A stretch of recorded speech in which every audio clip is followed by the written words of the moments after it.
Hello everyone. Firstly, I wish you all a very good evening and welcome back to the Brahmastra series for SSC. आज के इस video में हम लोग continue करेंगे tenses को। टेंसेस का सेकंड पार्ट हम लोग आज उसके कुछ 10 इंपॉर्टेंट क्वेश्चंस करने वाले हैं। जिन बच्चों ने फर्स्ट पार्ट नहीं देखा है पहले फर्स्ट पार्ट को देख लें, उसमें डिफरेंट टेंसेस हैं। हालांकि आप इस पार्ट को भी देखेंगे तब भी इस पार्ट का रिलेशन आपको उतना देखने को नहीं मिलेगा पिछली वीडियो के अंदर जो था पार्ट 1 जो टेंसेस का था।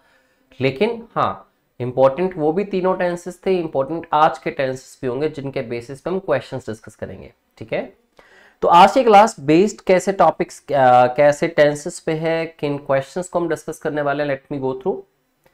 देखो, हम लोग कॉन्टिन्यूअस टेंसेस पढ़ते हैं। अब कॉन्टिन्यूअस टेंसेस में आपको पहली बात तो ये क्लियर है कि कॉन्टिन्यूअस टेंसेस में जी वर्ब की हमेशा ही आईएनजी फॉर्म को यूज किया जाता है, राइट।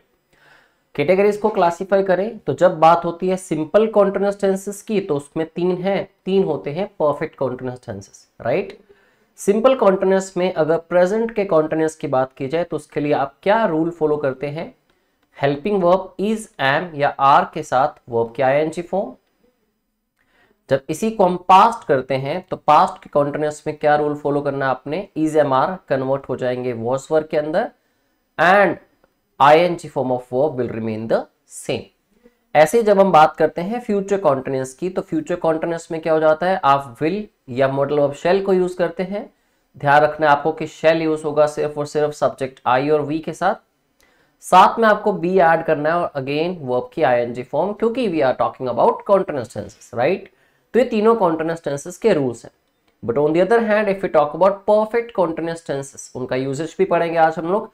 और मेजरली आज मैं वही क्वेश्चंस आपके साथ डिस्कस करूंगा जो परफेक्ट कॉन्टिन्यूअस के हैं, क्योंकि इसमें 2 से 3 मेजर मिस्टेक्स, मेजर एरर के क्वेश्चंस बनते हैं। ठीक है, तो when it comes to perfect continuous tenses, तो परफेक्ट कॉन्टिन्यूअस टेंसेस में रूल्स किस तरह से चेंज हो जाते हैं?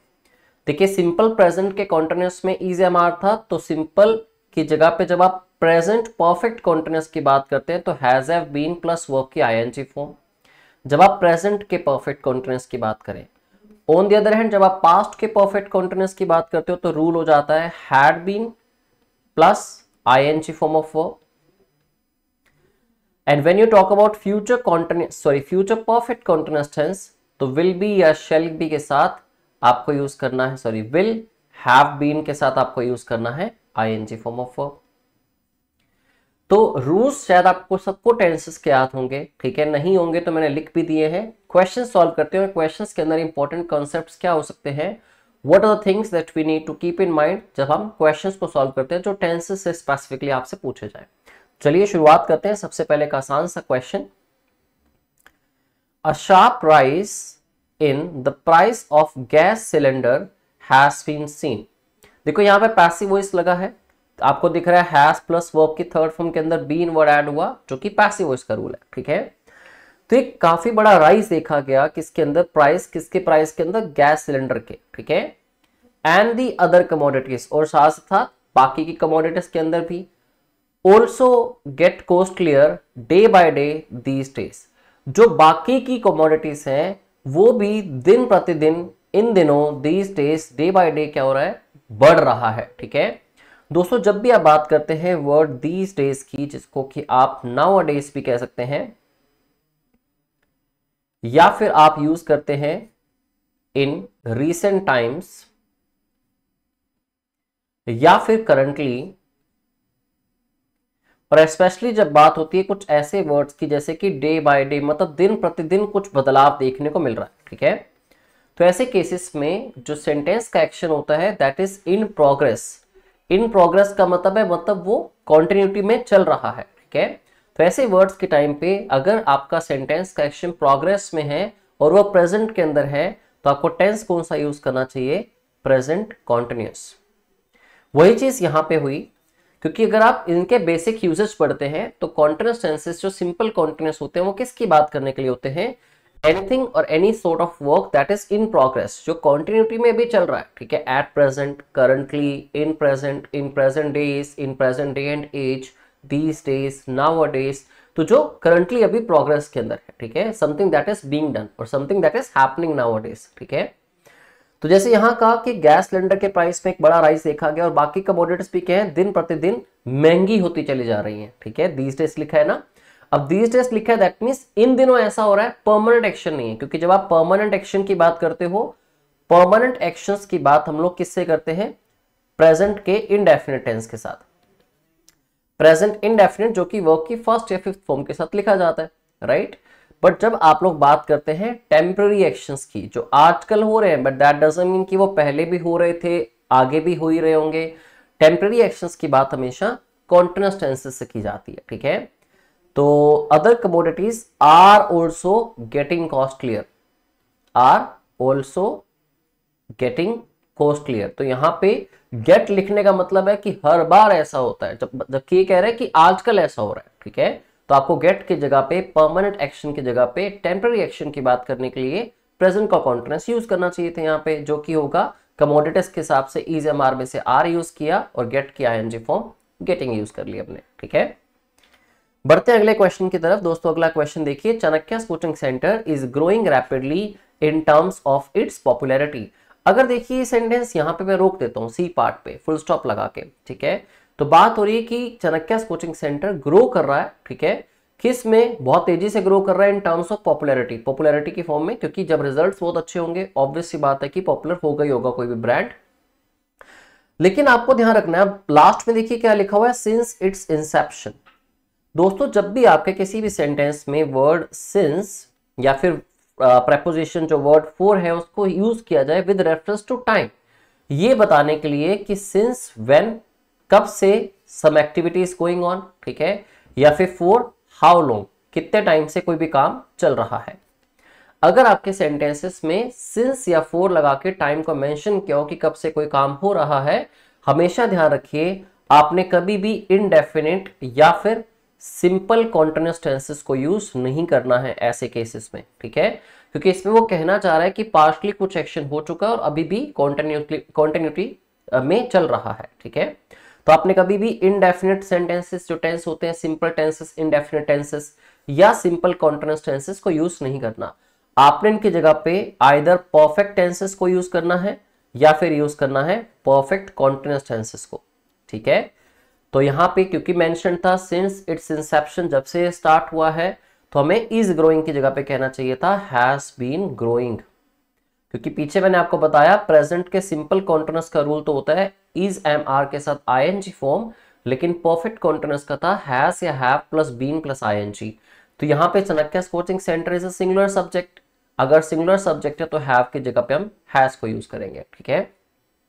मैं आपको इन शॉर्ट इसका एक बेस्ट मेथड बता देता हूं। जैसे मैंने कहा जब भी आपके सेंटेंस में प्रेपोजिशन सिंस या फॉर लगी हो विद रेफरेंस टू टाइम, ये बताने के लिए कि एक्शन कब से हो रहा है, ठीक है। तो आपको कभी भी सेंटेंस में इज एम आर का यूज नहीं करना, उसकी जगह पे आपको हैज या हैव बीन का यूज करना है, ठीक है। अभी मैंने वही तो किया था, मैंने सिंपली इसको हैज बीन में कन्वर्ट किया, आगे ग्रोइंग लिखा था, एज इट इज ग्रोइंग रह गया, ठीक है। तो ये तीन बड़े ही गोल्डन रूल्स हैं, इनको नोट कर लीजिएगा। वॉज या वर कहीं भी यूज हो रहा है तो उसकी जगह पे आप हैड बीन को यूज कीजिए, ठीक है, मतलब आपका सिंपल पास्ट का कॉन्टिन्यूअस परफेक्ट कॉन्टिन्यूअस में कन्वर्ट हो जाएगा। या फिर अगर कहीं पे विल बी को यूज किया गया है तो उसको आप रिप्लेस कर दीजिए विल हैव बीन के साथ। I am telling you again and again, आपको बहुत ज्यादा वर्क नहीं करना पड़ेगा अगर आपके सेंटेंसेस में विद रेफरेंस टू टाइम ये बताने के लिए कि सिंस व्हेन और फॉर हाउ लॉन्ग, कितने टाइम से कोई एक्शन चल रहा है, ये अगर मेंशन्ड है तो आप लोग इन तीनों में चेंज कर देंगे, आपका सेंटेंस का आंसर करेक्ट हो जाएगा, ठीक है। इसी हिसाब से इसका आंसर करेक्ट किया हमने तो ऑप्शन बी आपका आंसर आ गया, ओके, इनको याद रखना। नेक्स्ट क्वेश्चन है शी इज ऑलवेज। अब ऑलवेज का मतलब हमेशा से ही ऐसा है। She is always honest and dedicated towards her duties. अब मान लीजिए इसमें से मैं वर्ड ऑलवेज को निकाल देता हूँ और सेंटेंस यहाँ पे खत्म कर दूं तो सेंटेंस बिल्कुल ठीक है अपने हिसाब से, ठीक है, कि she is honest and dedicated towards her duties, वो ईमानदार है और डेडिकेटेड अपनी ड्यूटीज के टुवर्ड्स, ठीक है। लेकिन बाद में कहा गया सिंस हर ज्वाइनिंग, अपनी ज्वाइनिंग से ही लेके, अब सिंस आ गया विद रेफरेंस टू टाइम ये बताने के लिए कि since when something has been happening. तो सिंस व्हेन अगर आ गया तो आपको मैंने पढ़ाया था इज एम आर कन्वर्ट किस में होता है, हैज बीन में। तो यहां मुझे इज को बना देना है जी, हैज ऑलवेज बीन, ठीक है। तो आंसर आ जाएगा शी हैज ऑलवेज बीन। अब बाद में देखिए ऑनेस्ट लिखा है ना, ऑनेस्ट तो एक वर्ब है ही नहीं, हमने वैसे भी इसको चेंज नहीं करना, मैंने आपको शॉर्ट मेथड क्यों बताया। अगर यहाँ पे वर्ब की आईएनजी फॉर्म होती तो हम उसको लिखा रहने देते, ठीक है। अगर यहाँ पे एक एडजेक्टिव है तो एडजेक्टिव लिखा रहेगा, अगर एक एडवर्ब है तो एडवर्ब लिखी रहेगी, ठीक है। जो भी मेंशन होगा वो एज इट इज रह जाएगा, बस आपको तो चेंज इज एमआर को करना है इस केस में हैज हैव बीन के अंदर, और आपका सेंटेंस करेक्ट हो जाएगा। अब ये बन गया एक परफेक्ट टेंस, ठीक है। कॉन्टिन्यूटी नहीं थी इसमें, कोई भी वर्ब नहीं थी जो प्रोग्रेस के अंदर कॉन्टिन्यूटी एक्शन की दिखा रही हो, तो सिंपल हो गया she has always been honest, वो हमेशा से ऑनेस्ट रही है अपनी ज्वाइनिंग से ही लेके। तो पार्ट ए आपका इसमें करेक्ट आंसर होगा, ठीक है। उन तीनों गोल्डन रूल्स को याद रखिए, सारे क्वेश्चन उस पे बेस्ड है आज के, 5 से 6 क्वेश्चन एटलीस्ट, ओके। जैसे यहां पे अगेन देखिए, the entire family are living together, पहली बात तो आर वैसे ही गलत है, फैमिली के साथ क्या आना चाहिए इज, ठीक है। अब मैं आपको तुक्का मरवा दूं यहाँ पे, क्या आप कर दोगी, एरर तो स्पॉट कर लीजिए हमने पार्ट ए के अंदर कि आर की जगह इज आना चाहिए, आर गलत है बट क्या आना इज चाहिए कि नहीं वो देखते हैं।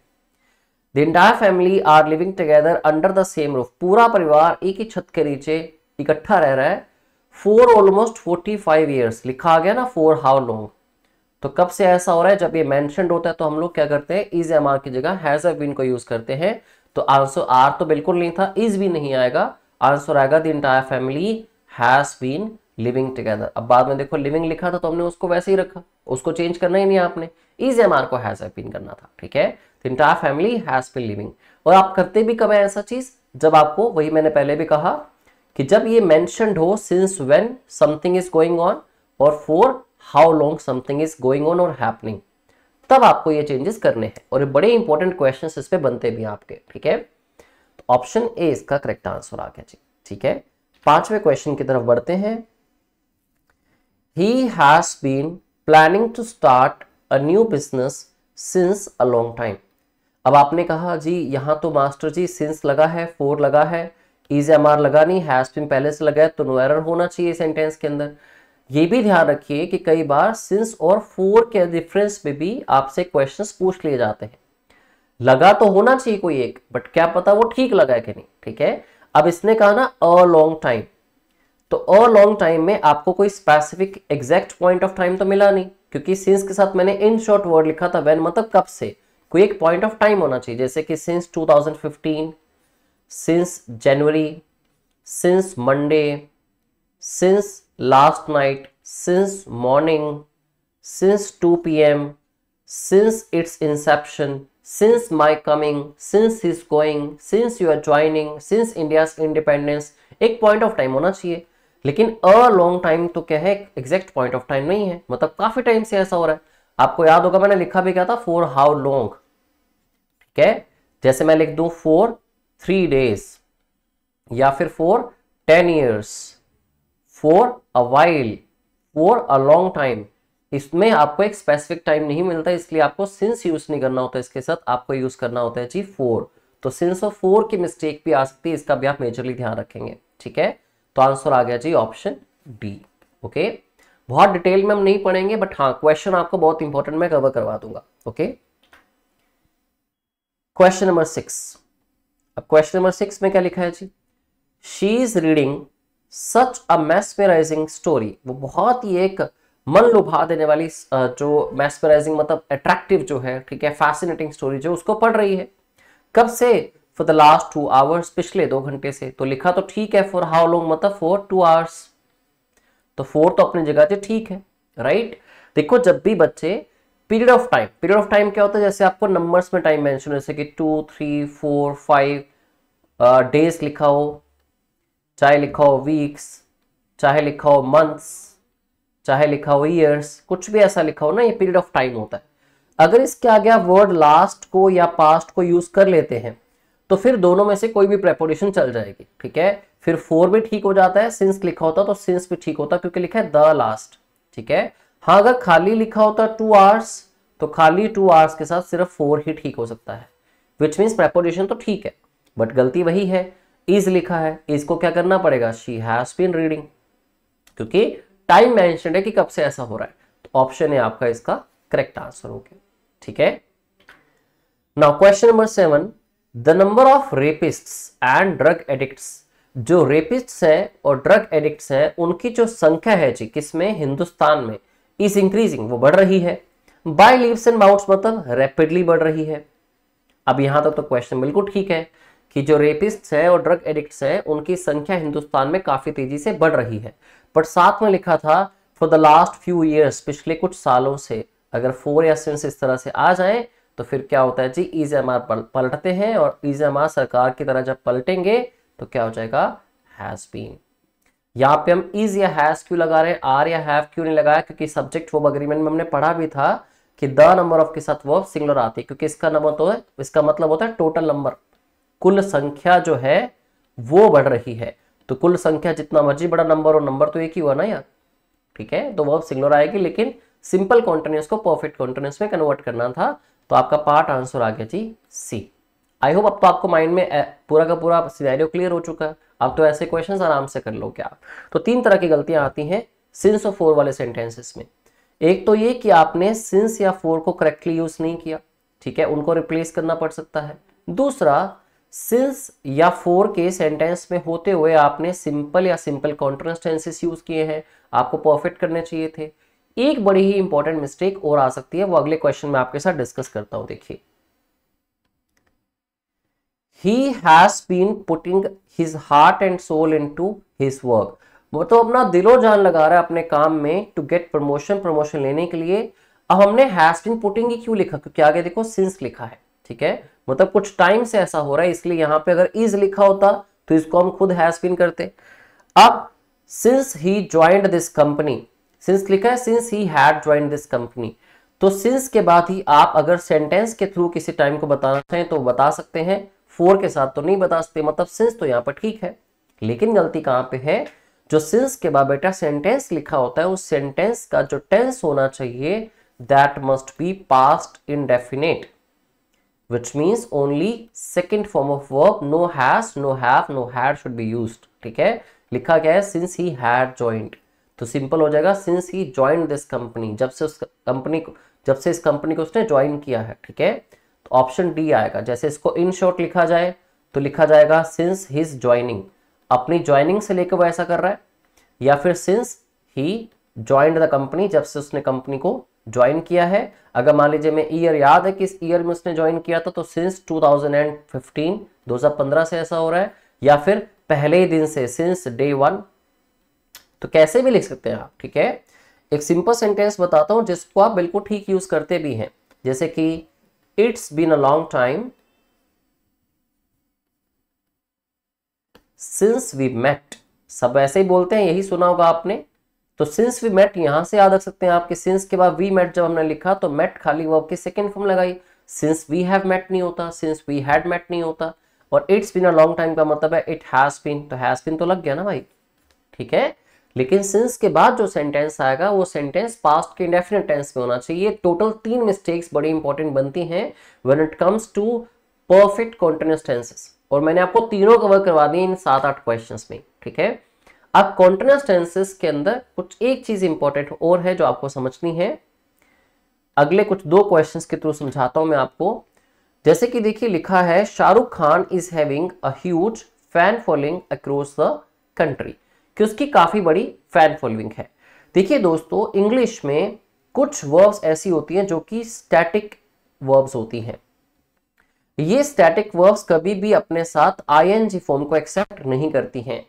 अगर आप इनको पार्टिसिपल्स की तरह यूज करें या जेरेंट की तरह यूज करें फिर तो नाउन या एडजेक्टिव की तरह यूज हो रही है, फिर हो जाएगा। लेकिन टेंसेस में ये कभी भी स्टैटिक वर्ब्स अपने साथ आईएनजी फॉर्म को एक्सेप्ट नहीं करती। जैसे कि पोजेशन के लिए आप कहें कि आई ओन या आई हैव, कि मेरे पास ये चीज है, तो आप ये नहीं कहते I am owning a car या I am having many friends, तो इनको स्टैटिक फॉर्म में रखना आपको। I own a car, I own a bungalow, I own a house, I own a flat, I have some friends, I have many troubles, ठीक है। ऐसी verbs like here या फिर see, seem, suppose, assume, consider, या फिर अपने हम senses की बात करें जैसे कि टेस्ट या स्मेल, या फिर हम लाइकिंग या डिसलाइकिंग की बात करें लाइक, लव, हेट, ऐसी वर्ब्स हैं ढेर सारी इंग्लिश में जिनके साथ आप आईएनजी फॉर्म ऑफ वर्ब नहीं यूज कर सकते, वो स्टैटिक इन नेचर ही रहती हैं। कभी किसी ने ये नहीं कहा होगा it is seeming to be a rainy day, it is seeming कभी नहीं कहा होगा आपने, ठीक है। हमेशा क्या कहते हैं, इट सीम्स। हम कभी ये नहीं कहते आई एम अज्यूमिंग, ठीक है, आई एम अज्यूमिंग कहना गलत होगा, आई अज्यूम होगा। तो ये कुछ क्वेश्चंस आप देखते भी, अक्सर आप इंग्लिश को जब पढ़ते हैं तो इस तरह से इनको लिखा जाता है, तो ध्यान रखिए इन वर्ब्स को आप स्टैटिक फॉर्म में यूज करते हैं, इनकी कोई भी आईएनजी फॉर्म एक्सेप्टेबल नहीं होती और उनको आप कॉन्ट्रेस्ट टेंसेस पर डाल भी नहीं सकते। तो शाहरुख खान इज हैविंग की जगह हो जाएगा Shahrukh Khan has a huge fan following across the country. तो अकॉर्डिंगली देखें तो ऑप्शन बी आपका करेक्ट आंसर हो जाता है, ठीक है। अगला सवाल पढ़ लीजिए, अगले सवाल में यही कॉन्सेप्ट यूज हुआ। The manager is owning 2 shops and 3 flats in a very posh area of the city। तो मैनेजर के पास 2 दुकानें और 3 फ्लैट्स है ना, तो मैनेजर ओन्स, क्योंकि मैनेजर सिंगुलर है तो हम ओन के साथ एस लगा देंगे, इज ओनिंग नहीं हो सकता, ठीक है। तो ऑप्शन ए जो है इसका वो इनकरेक्ट है, आंसर आ गया जी ऑप्शन ए, ठीक है। टेंसेस के कुछ और इंपॉर्टेंट फैक्ट्स अगर आपको जानने हैं, परफेक्ट टेंसेस का यूज, पास्ट परफेक्ट का यूज, मिसलेनियस टेंसेस के यूजेज, तो एक और क्लास में इस पे करूंगा जो कि परसों फ्राइडे को होगी। उसमें भी 10 क्वेश्चंस के थ्रू आपका टेंसेस जिन्होंने पहले पढ़ रखे हैं, बेस आपका होना चाहिए, ठीक है। मैं बहुत बेस पे नहीं जा रहा, जिन्होंने टेंसेस पढ़ रखे हैं अच्छे से 3 4 5 6 घंटे क्लास लेके, ठीक है, या आप 2-3 दिन 4 दिन स्पेंड करके इस पे, तो इन क्वेश्चंस के थ्रू बड़ा इंपॉर्टेंटली आप कुछ कॉन्सेप्ट्स को अंडरस्टैंड कर पाओगे और एग्जाम में गलतियां नहीं होंगी आपसे, ठीक है। बाकी हमारी एसएससी एग्जाम्स की जो ब्रह्मास्त्र सीरीज है इसको कॉन्टिन्यूसली देखते रहिए। हर मंडे, वेंसडे, फ्राइडे या फिर ट्यूसडे, थर्सडे, सैटरडे को अलग अलग तरह के आपके पास अलग अलग सब्जेक्ट्स की वीडियोस आती हैं। Thank you very much and I will see you in the next video on Friday after a day. Thank you.